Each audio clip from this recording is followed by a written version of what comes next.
பிதா சுதன் பரிசுத்த ஆவியின் பெயராலே ஆமேன். ஆண்டவர் உங்களோடு இருப்பாராக, உம் ஆன்மாவோடும் இருப்பாராக. திருவழிபாடு புத்தகத்தில் இருந்து வாசகம். அதிகாரம் 5, இறை வார்த்தை 5. அப்பொழுது மூப்பவருள் ஒருவர் என்னிடம், அல்லாதே, யூதா குலத்தின் சிங்கமும் தாவீதின் குல கொழுந்துமானவர் வெற்றி பெற்று விட்டார். அவர் அந்த 7 முத்திரைகளையும் உடைத்து ஏட்டை பிரித்து விடுவார் என்று கூறினார். ஆண்டவரின் அருள்வாக்கு. இறைவா, உமக்கு நன்றி. கிறிஸ்துவுக்குள் பிரியமான என் அன்பு சகோதர சகோதரிகளே, நாம் அனைவரும் உயிர்த்த ஆண்டவருடைய பெருவிழாவை கொண்டாடி களைத்து போய் இந்த நாளிலே நாம் இருக்கின்றோம். ஆனாலும் அனுதினமும் ஆண்டவராகிய இயேசு கிறிஸ்து உங்களை தேடி வருகின்றார். எதற்கு தெரியுமா? உமது அன்பு, அவருடைய அன்பு கிருபையை உங்களிடம் பொழிவதற்காக. உங்களை அவர் கல்வாரியில் சுமந்தபடியினால் ஒவ்வொரு நாளும் உங்களை ஆசீர்வதிக்கவும், உங்களுடைய குறைகளை அவர் நிறைவாக மாற்றும்படியாக உங்களுடைய வாழ்க்கையிலே அவர் கடந்து வருகின்றார். எனவே இந்த நாளில் அழுது கொண்டு இருக்கிறீர்களா?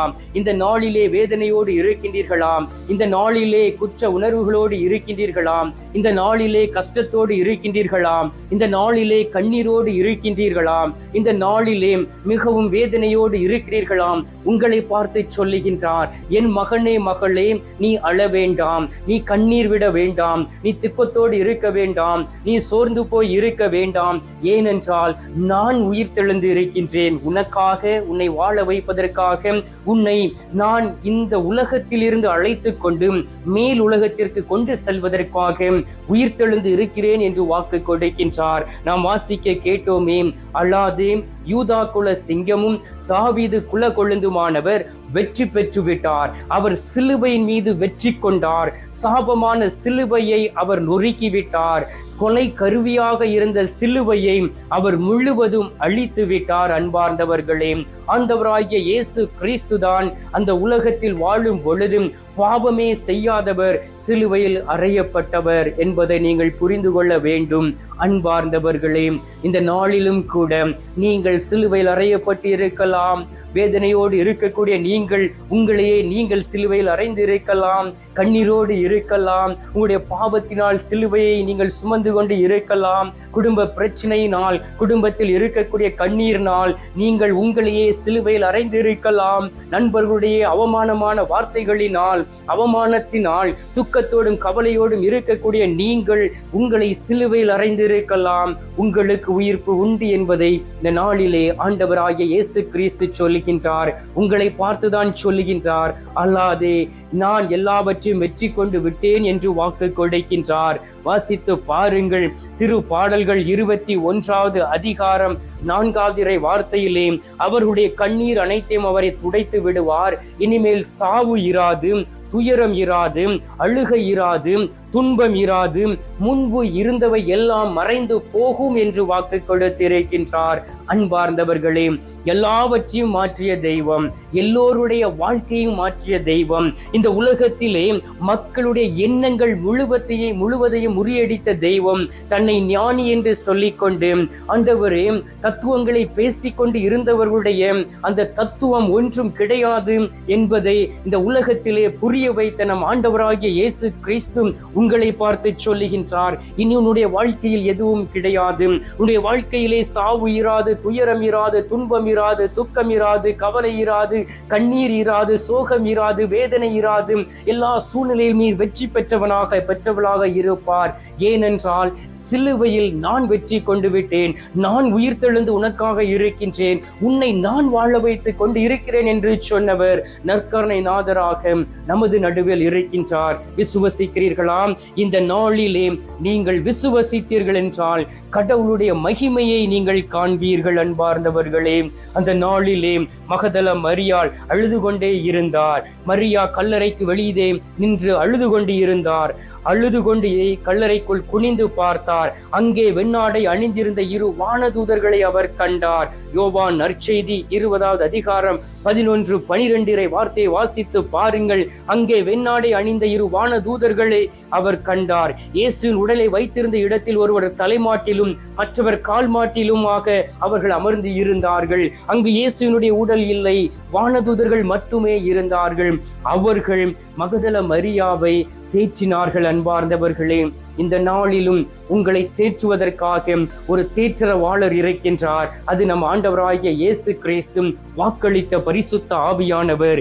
எனவே நாம் இதுவரை ஏன் அழ வேண்டும்? அழுது கொண்டு இருந்த நாட்கள் போதும், கண்ணீர் விட்ட நாட்கள் போதும். கண்ணீர் வருகின்றதாம், நற்கருணைநாதருக்கு முன்பாக சென்று கண்ணீர் விடுங்கள், அவரிடம் மட்டுமே சொல்லுங்கள்.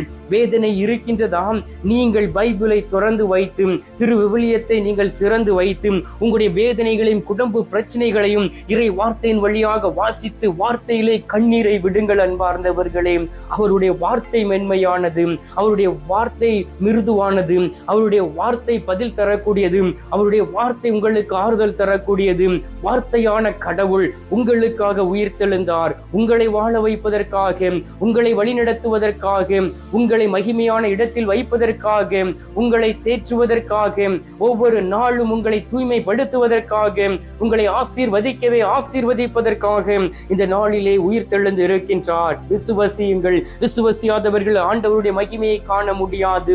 ஆயிரக்கணக்கான கோடிக்கணக்கான மக்கள் ஆண்டவராகிய இயேசு கிறிஸ்துவை விட்டு வழி விலகி சென்று விட்டார்கள். அன்பார்ந்தவர்களே, நாம் இந்த உலகத்தில் வாழக்கூடிய நாட்களிலே அவரை சிக்கன பிடித்துக் கொள்வோம். போகவர்கள் போகட்டும், அவர்களுக்காக ஜெபியுங்கள். புற தெய்வங்களை தேடி சாத்தானின் வழிபாடுக்குள் தன்னை சொந்தமாக்கி கொண்டு நடக்கக்கூடிய பிள்ளைகளுக்கு ஐயோ கேடு. இந்த உலகத்தில் தெய்வம் என்று சொல்லிக் கொண்டு இருந்து வாழ்ந்து கொண்டு இருந்த ஒவ்வொருவரும் உயிர்த்தெழுந்தது கிடையாது என்பதை நீங்கள் புரிந்து இருக்க வேண்டும். இந்த உலகத்தில் ஒரே ஒருவர் தான் இறந்த பிறகு உயிர்த்தெழுந்தார், இறந்தவர்களை உயிர்த்தெழ செய்தார். அது நம் ஆண்டவராகிய இயேசு கிறிஸ்து. அதன் பிறகு சீடர்கள் அந்த வல்லமையை பெற்றுக்கொண்டு அநேக பேரை உயிர்த்தெழ செய்தார்கள். என்பார்ந்தவர்களே, இந்த நாளிலும் கூட ஆண்டவராகிய இயேசு கிறிஸ்து நம்மோடு கூட இருக்கின்றார். நீங்கள் அழ வேண்டாம், கண்ணீர் விட வேண்டாம், துக்கம் கொள்ள வேண்டாம். உங்களுடைய வாழ்க்கையிலே சமாதானம் அன்பும் கடந்து வரும். ஆண்டவராகிய இயேசு கிறிஸ்து இந்த உலகத்தில் செய்த பல அடையாளங்கள் உண்டு, பல அற்புதங்கள் உண்டு. அதை தினமும் வாசியுங்கள். அதை வாசிக்க வாசிக்க உங்களுடைய வாழ்க்கையிலும் அற்புதம் நடக்கும். இயேசு உங்களுடைய வாழ்க்கையில் கடந்து வந்து விடுவார். அவர் உங்களுடைய வாழ்க்கையிலே கடந்து வந்த பிறகு உங்களை யாரும் அவரிடம் இருந்து பிரிக்க முடியாது. பிரியமானவர்களே, இந்த நாளிலே உங்களுக்கு அதே காரியங்களை செய்ய அவர் சித்தமாக இருக்கின்றார். விசுவசிக்கிறீர்களாம்? என் ஆண்டவர் உயிர்த்தெழுந்தார், என் ஆண்டவர் என்னை வாழ வைக்கின்றார், என் ஆண்டவர் என்னோடு கூட இருக்கின்றார் என்று யார் யாரெல்லாம் நம்புகிறீர்களோ, விசுவசிக்கிறீர்களோ, நீங்கள் அனைவரும் உயிர்த்த ஆண்டவருடைய இயேசுவின் மகிமையை காண்பீர்கள். அவருடைய காட்சிகளை காண்பீர்கள். அவருடைய கனவுகளை காண்பீர்கள். அவர் உங்களுக்கு காட்சியை கொடுப்பார், உங்களோடு பேசுவார். இந்த நாளிலும் கூட நம்மை வாழ வைத்து கொண்டு இருக்கக்கூடிய உயிர்த்தெழுந்த ஆண்டவராகிய இயேசு கிறிஸ்து நமது நடுவில் இருக்கின்றார். அவரிடம் சில மணித்துளிகள் நம்முடைய உள்ளத்தில் இருக்கக்கூடிய பாரங்களை சொல்லி, அமைதி வேண்டும், எங்களுடைய வாழ்க்கையிலும் குடும்பத்திலும் அமைதி வேண்டும், சந்தோஷம் வேண்டும் என்று சொல்லி நாம் ஜெபிப்போமா? இப்பொழுது நாம் ஜெபிக்கலாம்.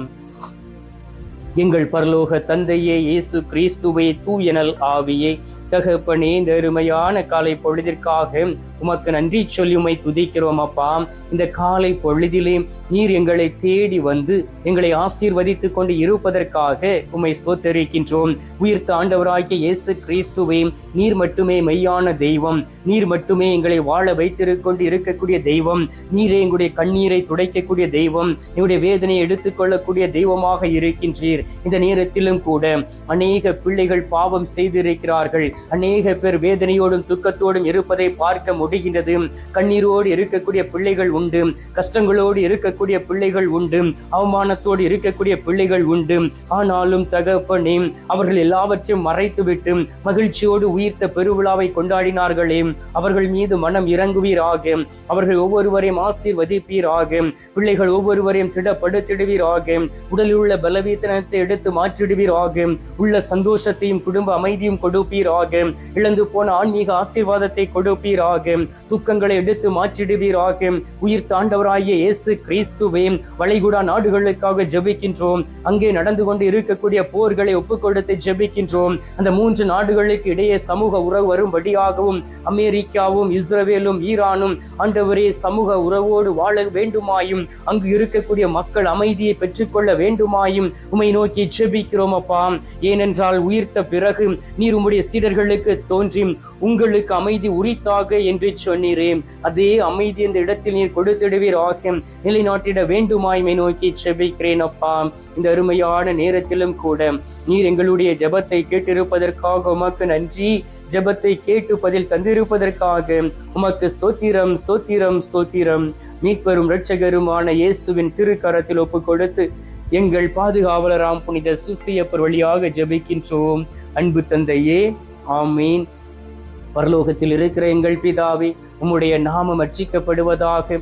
உமது ராஜ்யம் அருக. உமது சித்தம் பரலோகத்தில் செய்யப்படுவது போல பூலோகத்திலும் செய்யப்படுவதாக.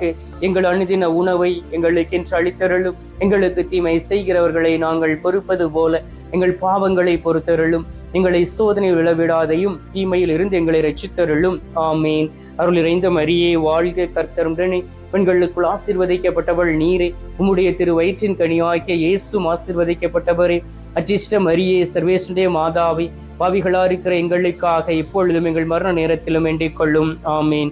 பிதாவுக்கும் சுதனுக்கும் பரிசுத்த ஆவிக்கும் மகிமை உண்டாவதாக. ஆதியில் இருந்தது போல இப்பொழுதும் எப்பொழுதும் என்றென்றும் இருப்பதாக. ஆமீன். அன்பார்ந்தவர்களே, நற்கருணை நாதர் தரும் ஆசீர்வாதத்தை பெற்றுக் கொள்வோம். எல்லாம் அல்ல இறைவன், பிதா, சுதன், பரிசுத்த ஆவி உங்களை ஆசீர்வதிப்பாராக. ஆமீன்.